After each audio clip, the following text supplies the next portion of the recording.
Olá, meus punheteiros de sigilo. Vocês estão bonzinho? Espero que sim.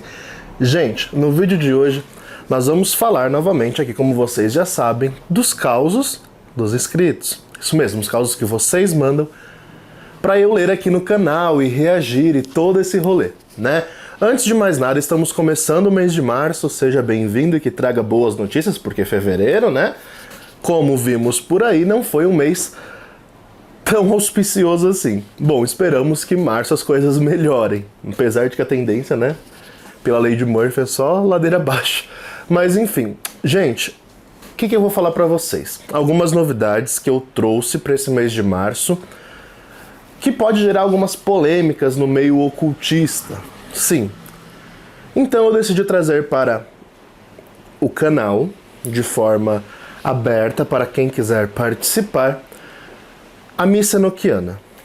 Sim, eu vou trazer a missa enoquiana para o canal em live. No dia 6 de março será celebrada aqui no meu templo a missa enoquiana com um propósito de agradecimento, comunhão com os anjos e também pedindo cura e paz para o mundo, né? Porque afinal de contas não tá fácil.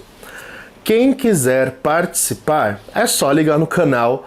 Domingo, dia 6 de março, às 8 horas em ponto, eu começarei a live.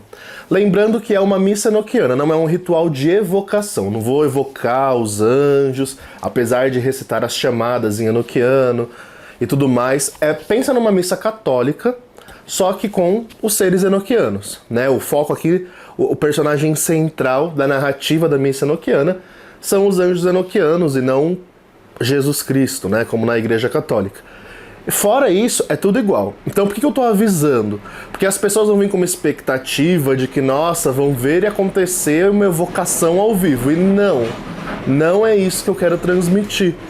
A ideia é celebrar uma missa onde, por meio de meditação, se conectando com a egrégora e tal, vocês consigam ter acesso a um pouquinho, a um gostinho do que é a comunhão com os anjos enoquianos, né? Eu senti de fazer isso por gratidão, por tudo quanto eles têm feito na minha vida, e também por uma questão de necessidade, né? Eu vejo que há uma necessidade da gente expandir essa energia enoquiana aqui no Brasil, que a comunidade ainda é um pouco pequena e tudo mais. Então, visando isso, celebrarei uma missa enoquiana nos moldes católicos, tá bom? Então, para quebrar a expectativa, quem é trevoso, quem é satanista, quem não pode chegar perto de missa que senão estribuncha com o satanás no corpo, não veja, porque você não vai te fazer bem, né? E se não vai te fazer bem, não tem por que você assistir, beleza? Demais, celebrarei a missa aqui no meu templozinho, bonitinho, para quem quiser participar. Bom, eu abrirei 20 vagas para pedir, nomeadamente, aos anjos por cura. Sim, cura física, cura emocional, qualquer tipo de cura. Eu vou abrir essa missa em live e tem um momento que a gente faz nossas petições, nossos agradecimentos e tudo mais. E neste momento eu irei colocar então para vocês, para quem for os 20 primeiros aí que me mandarem o nome e data de nascimento, lá pelo Instagram, por favor, vamos centralizar, né, lá pelo Instagram. Eu colocarei o nome baseado naquilo que eu achar que devo, tá? Ah, eu quero pedir cura, mas você não tem nada que ser curado. Então não adianta, não é pra você. É pra quem precisa de cura. E tem que ser pra pessoa. A pessoa precisa estar presente, a pessoa precisa participar da missa, a pessoa precisa entender o que tá acontecendo. Ah, eu quero pedir pra minha tia que é crente. Não pode. Tem que ser pra pessoa e ela tem que querer assistir, ela tem que querer participar do cerimonial. Beleza?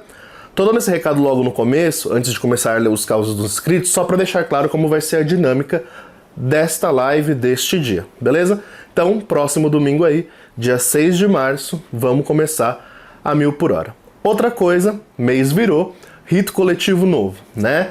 Então teremos rito coletivo esse mês de amor e adoçamento, e as pessoas ficaram super confusas porque mês passado foi de luxúria. E para alguns, que não sabem diferenciar uma coisa da outra, achou que é a mesma coisa, e não é. Luxúria é para os punheteiros de sigilo. É para quem queria fogo no parquinho, sexo e tudo mais. Aqui é amor. Amor próprio, adoçamento, para trazer um novo amor, é amor, é sentimental. Nesse ritual nós iremos mexer com os sentimentos, não somente com o fogo no brioco, né? E, bom, será no dia... Eu já esqueci qual que é o dia. Eu vou precisar fazer a minha colinha aqui, tá bom, gente? Calma. Será no dia 22 de março, uma terça-feira. Então as vagas já estão abertas. Caso você queira participar do coletivo de março para amor e adoçamento, o rito será numa terça-feira, dia 22 de março, com o Daimon Furfur. Sim, com Daimon. Por enquanto eu estou realizando ritos com Daimons. Provavelmente no segundo semestre farei os mesmos ritos com anjos. Então, caso você tenha medo... Tem muita gente que vem participar do rito por empolgação e desiste no meio do caminho. Então pense bem, porque uma vez que você paga o rito, eu invisto esse dinheiro em material e tudo mais, e eu não faço devolução. Então pense bem antes de você participar, querer ir por empolgação. Tem uma série de fatores para participar, né? Tem que conseguir acender vela na sua casa, tem que conseguir se unir à egrégora, tomar banho de erva, um monte de coisa.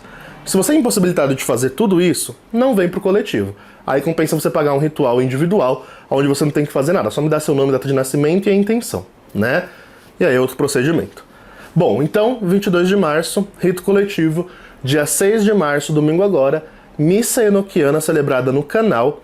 Lembrando que a missa enoquiana que eu celebro, eu aprendi ela, a base, a estrutura, com o Frater Goya, né? Aqui os créditos a ele. Porém, ela é adaptada ao que eu aprendi no mosteiro. Então os anjos pediram que eu fizesse adaptações nela e eu fiz, né? Então a missa enoquiana que eu celebrarei, por mais que tenha base nos ensinamentos do Goya, né? Que eu aprendi no ritual, no curso de magia enoquiana dele, gestos, posturas, partes celebradas, tem coisa minha que eu coloquei ali, tá bom? Então não tô roubando créditos do Goya nem nada disso, muito pelo contrário.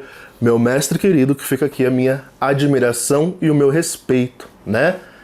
Bom, gente, depois de 7 minutos só de introdução, lembrando que ainda vai ter...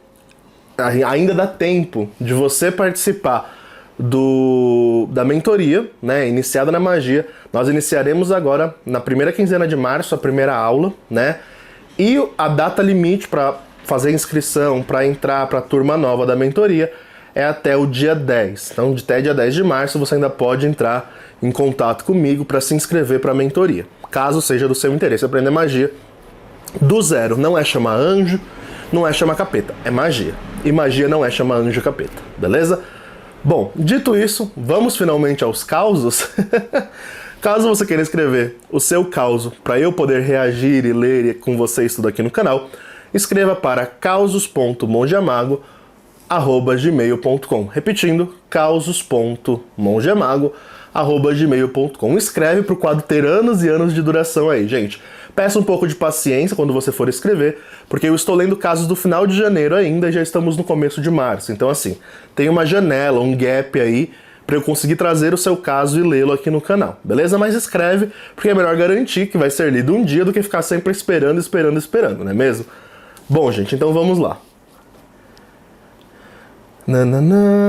Eu também, como vocês sabem, né, não li o caos, vou ler aqui e reagir com vocês. O primeiro caos de hoje chama Amigo Não Tão Imaginário. Mago, gostaria de não ser identificada. Amo seus vídeos. Aprendo demais. Obrigada por isso. Eu que agradeço a confiança de vocês, gente. Vamos lá. Ao meu caos. Realmente é algo esquisito, com um desfecho um tanto quanto inacreditável.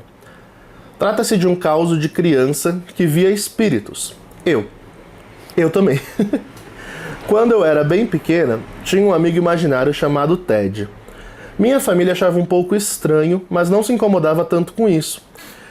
Eu dizia algumas coisas incomuns sobre ele, dizia que esse amigo não era uma criança, mas sim um adulto. Eu costumava ser uma criança muito fechada, que não gostava tanto assim de brincar com outras crianças. E eu realmente preferia a companhia de adultos, gostava do Ted. Me fechava no quarto, apagava as luzes e brincava de Barbie com ele no chão. Segundo os relatos de minha mãe, que dizia me encontrar nessa situação conversando bastante com o tal amigo imaginário. Parecia ser apenas a imaginação de uma criança, até o dia em que um amiguinho da vizinhança estava em minha casa para brincar comigo e com o meu irmão. O pai desse menino estava internado, não me lembro ao certo qual era a doença. mas ele estava em estado grave. Até que em um momento lembro do Ted me dizendo: o pai do seu amigo já era. Eita. Como eu era realmente muito pequenininha, saí repetindo isso para todas as casas. Ai, gente, que horror. Parece aquelas crianças de filme de terror. O pai dele já era, o pai dele já era. Sem entender, levei a maior bronca da minha mãe. Porém, meia hora depois vieram informar o falecimento do homem, há exatamente meia hora atrás. Desde então, Ted se tornou algo temível em minha casa, que já tinha um histórico de causos espirituais intensos que aconteciam com o meu avô, falecido antes do meu nascimento. Conforme cresci, ele nunca mais apareceu. Dizem que crianças têm mais sensibilidade e eu acredito que tenha perdido grande parte da minha.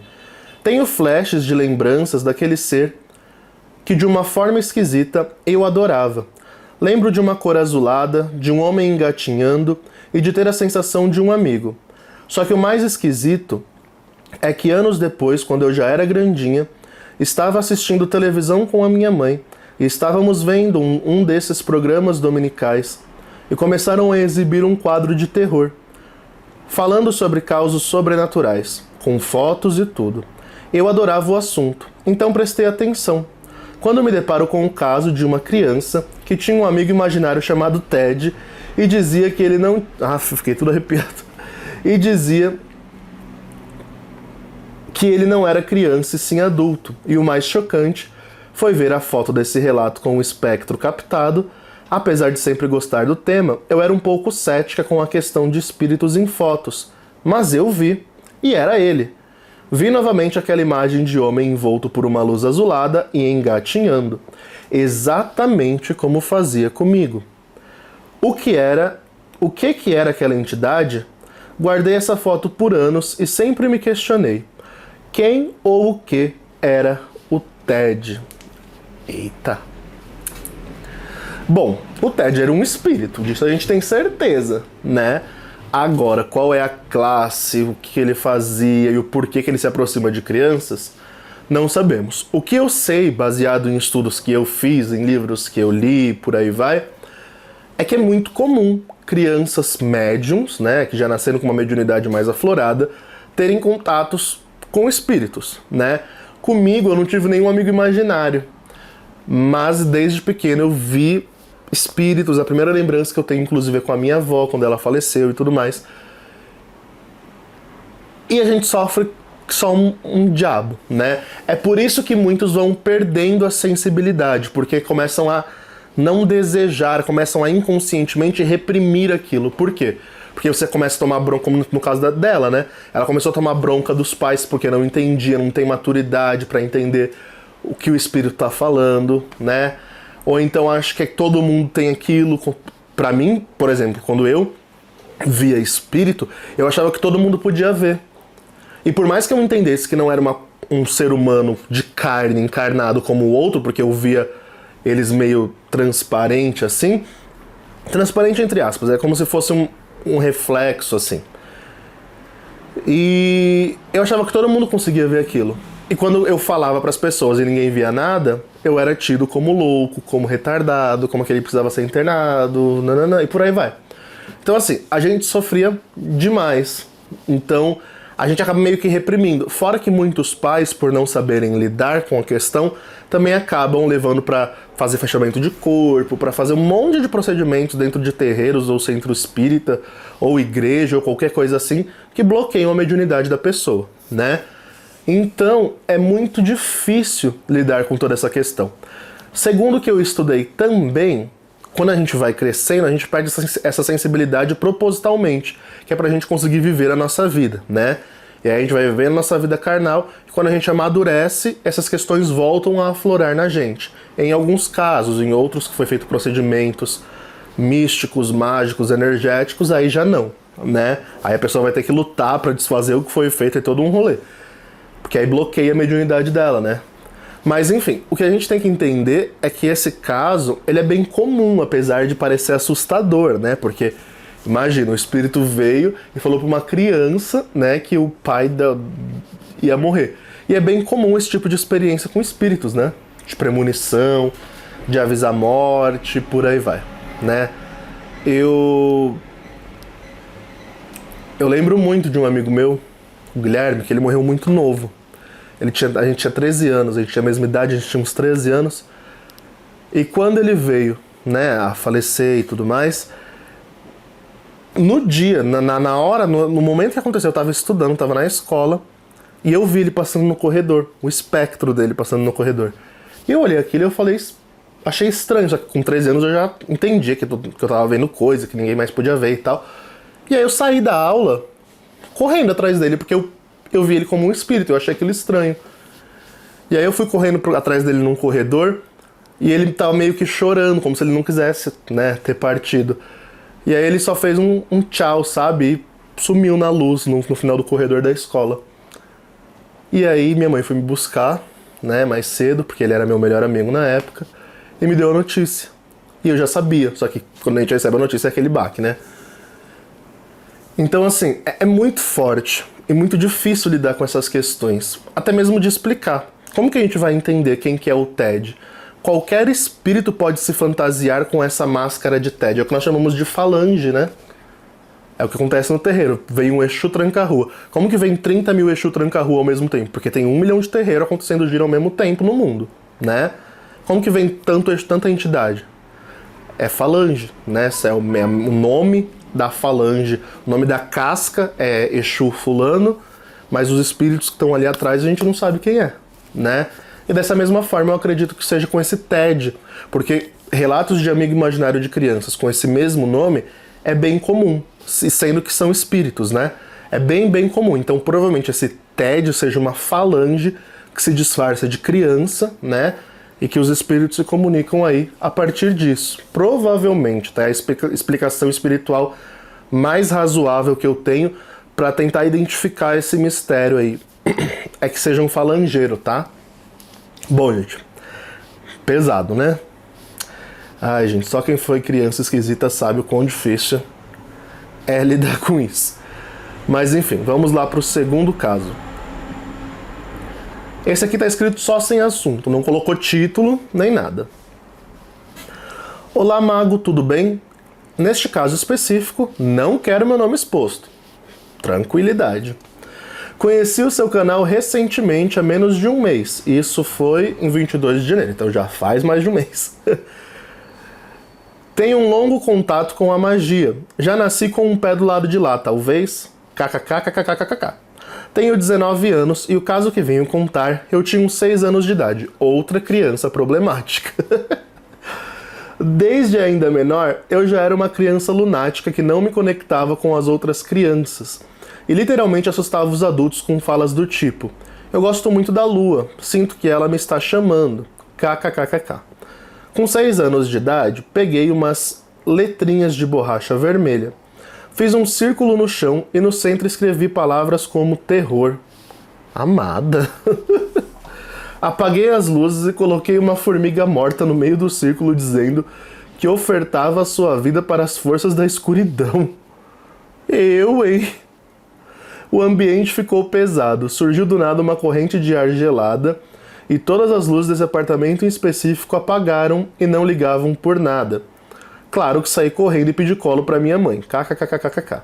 Detalhe, o único apartamento que isso aconteceu era o meu, os outros do lado de fora funcionando normalmente. Não sei de onde isso surgiu. Desde criança sou muito intuitivo e me arrependi amargamente desse feito. Mesmo não tendo pegado medo da magia. Só fui ficando mais interessado.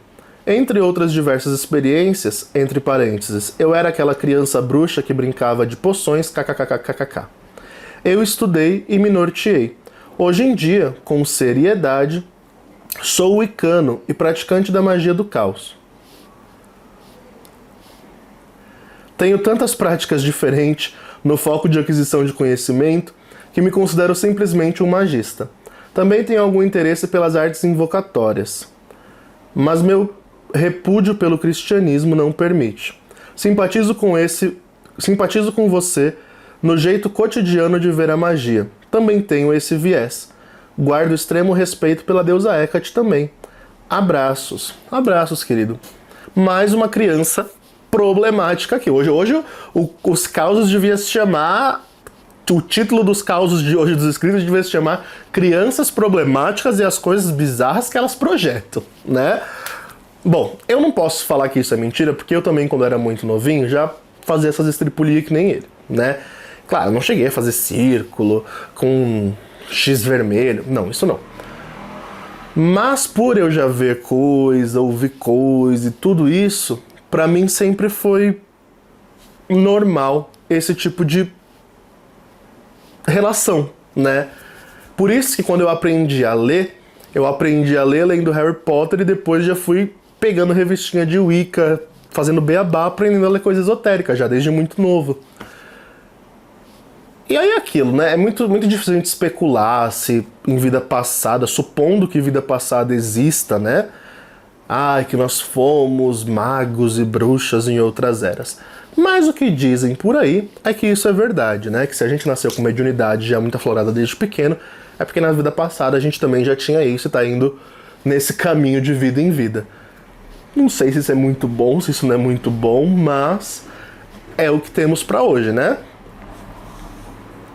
E bom, o relato que ele trouxe eu não tenho muito o que falar, porque foi uma experiência muito pessoal. Eu só acho um pouco peculiar ele lembrar de tantos detalhes assim pela idade.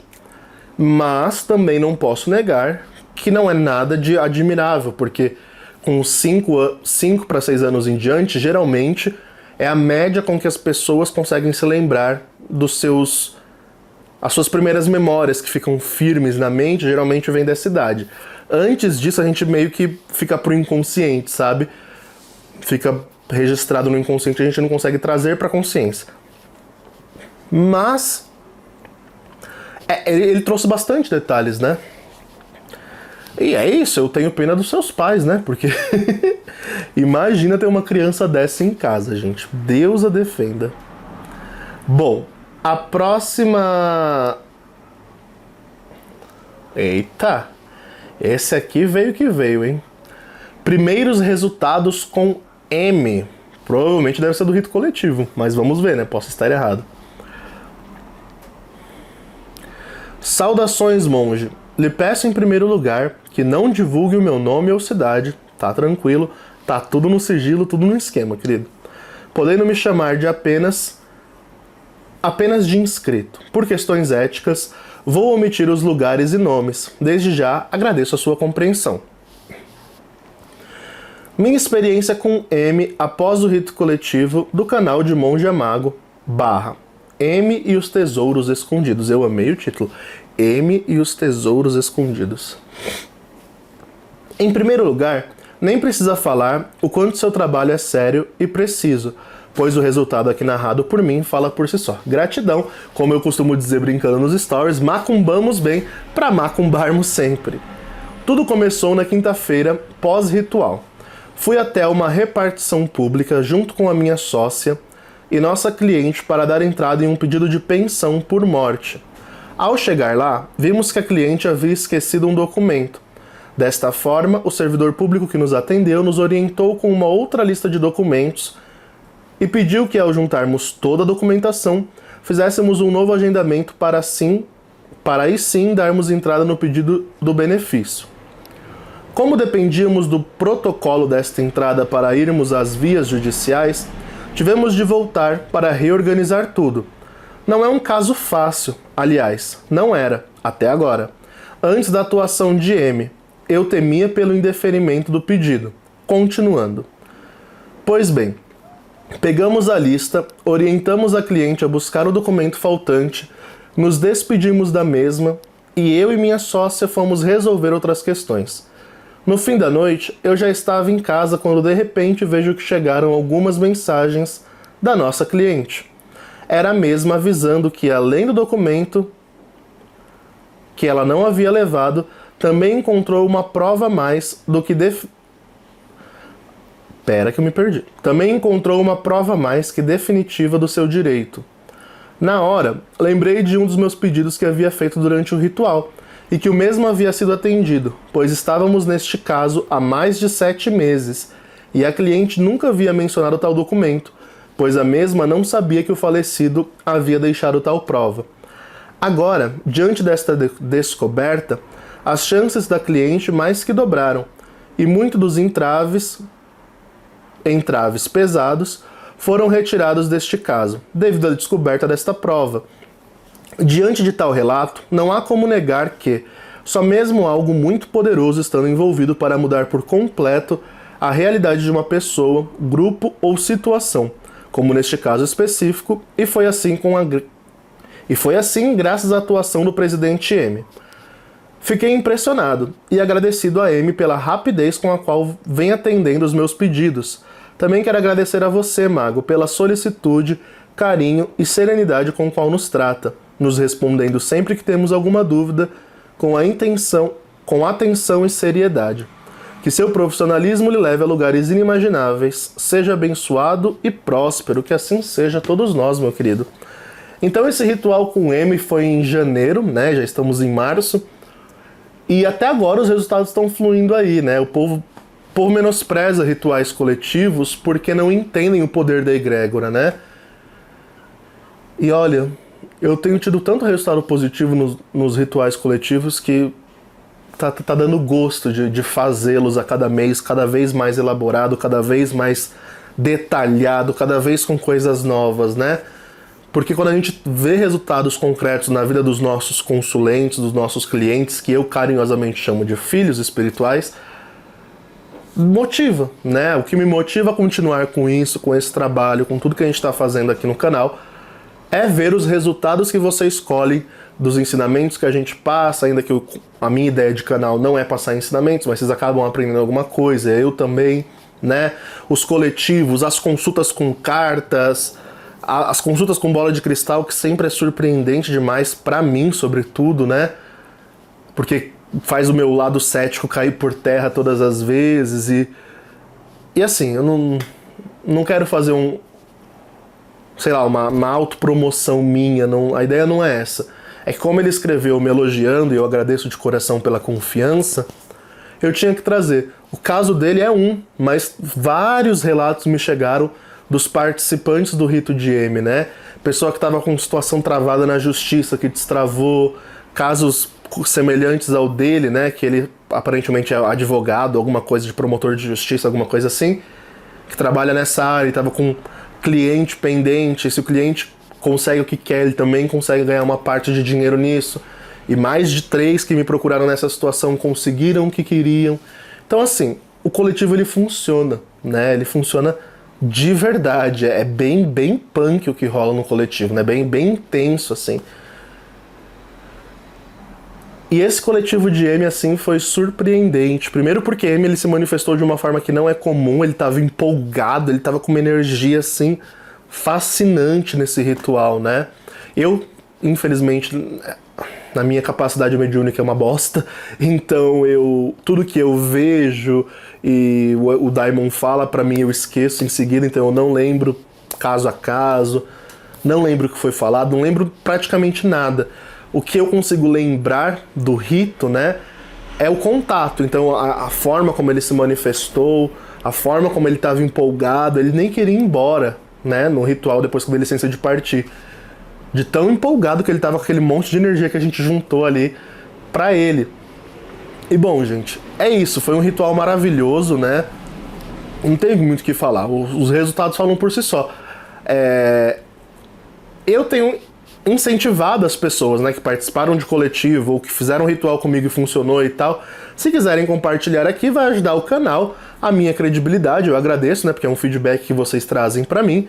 E também ajudar a comunidade toda a ver que magia é real, que magia funciona quando é feita por bem, de verdade, com um magista sério, sabe?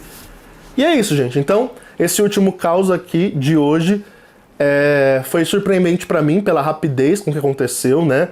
Eu lembro que, acho que 2 dias depois do ritual feito, ele já estava me testemunhando isso. Por isso que eu pedi pra ele escrever na época. Eu falei, nossa, escreve... Foi eu que falei, né? Eu falei, escreve esse caos pro canal, pros causos dos inscritos do canal, porque foi muito rápida a ação, né, da entidade. Eu não esperava que fosse algo assim tão surpreendente. E foi, né?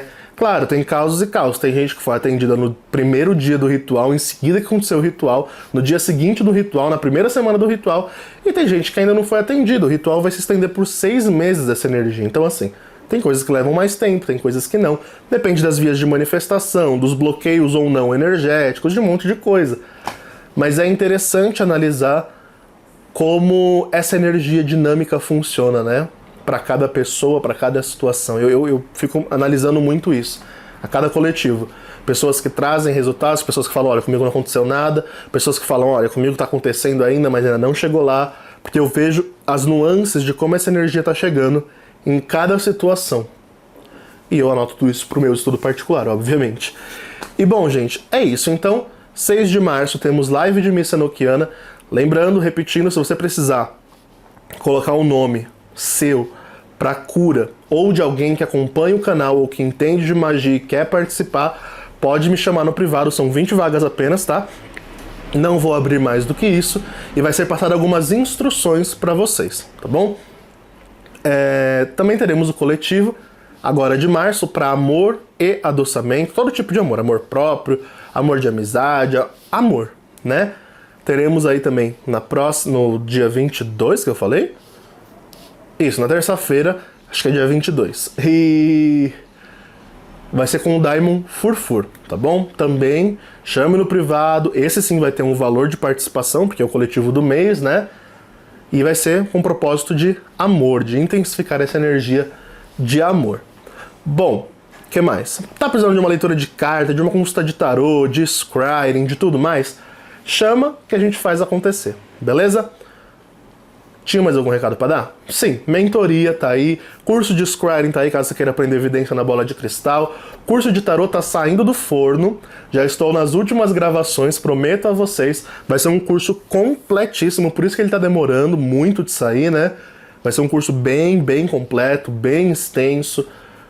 A temática do curso tá bacaninha, tem meditação para cada arcano, tem explicação, tem magia, tá assim, tá perfeito, só não vai aprender tarô quem realmente não quiser, porque tá muito explicadinho, modéstia à parte, o curso foi pensado para facilitar o aprendizado de quem quer ser um oraculista aí, seja profissional ou não, tá bom? Então, meu povo, fiquem bem, abominem o biruliro, rezem pela paz no mundo comigo e falou!